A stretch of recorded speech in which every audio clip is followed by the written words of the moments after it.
If deep down you believe that love is something you have to earn or prove yourself for or be good enough to receive, you will always find yourself in situations with people who require you to earn it, where you have to prove it, where you have to be understanding and patient and perfect in order to be loved. Why is it the moment you change that person's name in your phone or you tell your friends and family about them, they start being different, they pull back, the energy changes, the relationship has all of a sudden shifted, and now you're left confused? What just happened? The moment I get excited about something, it always crumbles, because in that moment your entire state has completely shifted, where you probably went from extremely magnetic and detached and surrendered to desperate, extremely cautious about what you're saying, what you're doing. You're now monitoring yourself. You enter this sort of state of self-abandonment in order to keep the thing that you maybe worked so hard to get, and now it finally came, and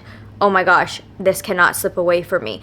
And that right there is a trap we all sort of at one point in our lives get into. This took me a very long time to understand, because I always labeled myself as the person who was always desired but never pursued. And not because of anything other than the fact that when I started to like somebody, my entire state of being completely changed to the point where now I was desperate instead of very magnetic, the version of myself that I am when I am not emotionally attached to someone. And when I say desperate, I don't mean desperate in the way of you're texting them 24/7, now they become your entire life and your entire world. That has never been my version of desperate.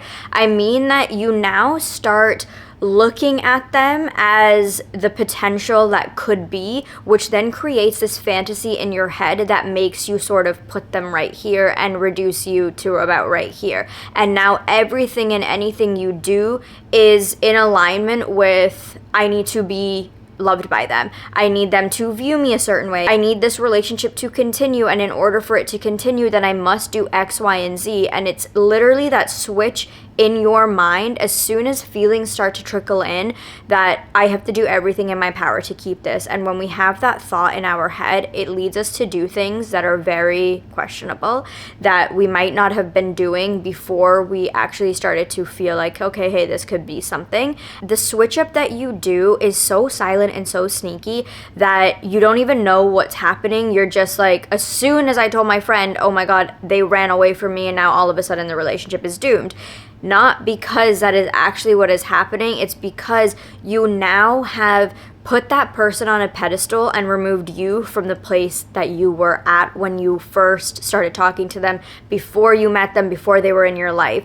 Usually what happens is women, especially that are super self-aware and in the self-improvement game and working on themselves, always have themselves on the pedestal, but silently they're waiting for that person that they're working towards. The main thing you have to do is learn how to stay magnetic and detached and surrendered while having feelings for somebody and while you are searching for that love that you want in your life. It's not that looking for love is a bad thing. I think in this day and age, we're all so flooded with all of this, you should stop looking for love, it'll come to you when you're least expecting it, and all of these sort of slogans that has sort of conditioned us and brainwashed us to believe that we shouldn't want love. But love and wanting it is a very natural part of our human experience, and that's a beautiful thing.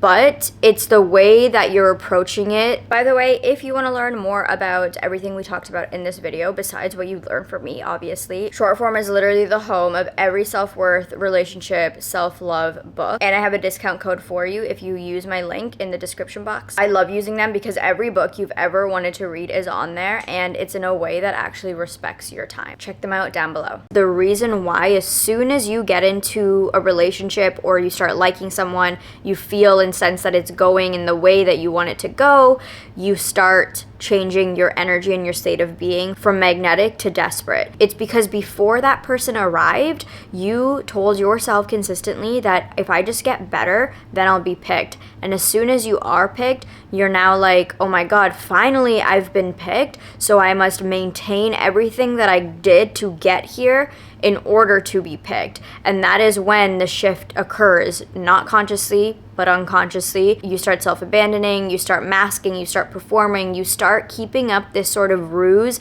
that you created for yourself prior to getting into this relationship or meeting this person, that now you feel like if I let this ruse go, if I let the mask drop, if I just show up as authentically me, this person is not going to like me because I did all this work to get here, so I can't let it go. Identity is a very, very powerful thing, but it's also a very nuanced thing. There are so many different nuances to being in the right identity, and it simply comes down to loving yourself in full entirety in a way that says, I am authentically me and I am already loved by me, and the person that I am meant to be with, love, it is going to find me here in this place.